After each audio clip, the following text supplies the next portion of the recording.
السلام علیکم۔ امید ہے سب ٹھیک ہوں گے۔ میں آپ لوگوں کی اسلامیات ٹیچر۔ آج ہمارا عنوان ہے فرشتوں کی تعریف۔ بچوں، آج ہم اللہ تعالیٰ کے ایک خاص مخلوق کے بارے میں سیکھیں گے جنہیں فرشتے کہتے ہیں۔ یہ ہمیں نظر نہیں آتے لیکن ہر وقت ہمارے ساتھ ہوتے ہیں۔ فرشتے اللہ تعالیٰ کی خاص مخلوق ہے۔ اللہ تعالیٰ نے انہیں نور سے پیدا کیا ہے، اس لیے فرشتوں کو ہم نہیں دیکھ سکتے۔ فرشتوں کی صفات: فرشتے کبھی گناہ نہیں کرتے۔ فرشتے اللہ کا حکم مانتے ہیں، کبھی نافرمانی نہیں کرتے۔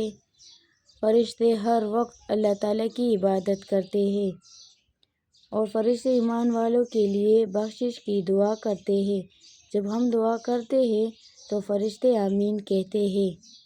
فرشتوں کی تعداد: فرشتوں کی اصل تعداد کا علم صرف اللہ کو ہے۔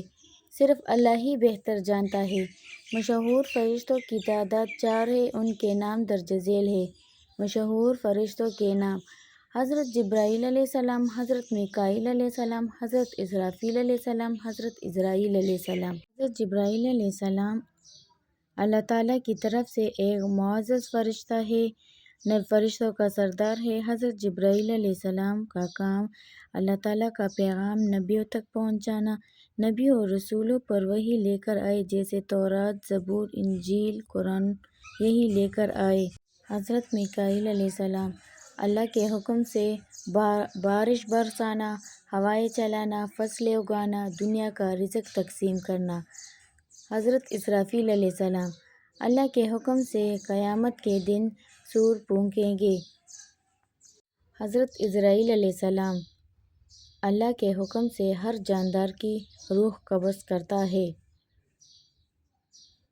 کرامن کاتبین: یہ 2 فرشتے ہمارے ساتھ ہوتے ہیں، ایک دائیں طرف اور دوسرا بائیں طرف، جو نیکی اور بدی لکھتے ہیں۔ یہ 2 فرشتے ہمارے ساتھ ہوتے ہیں، اور جو کچھ ہم بولتے ہیں اور جو کام کرتے ہیں سب کچھ وہ لکھتے ہیں، جنہیں ہم کرامن کاتبین کہتے ہیں۔ یہ 2 فرشتے ہمارے ساتھ ہوتے ہیں، ایک دائیں طرف اور دوسری بائیں طرف۔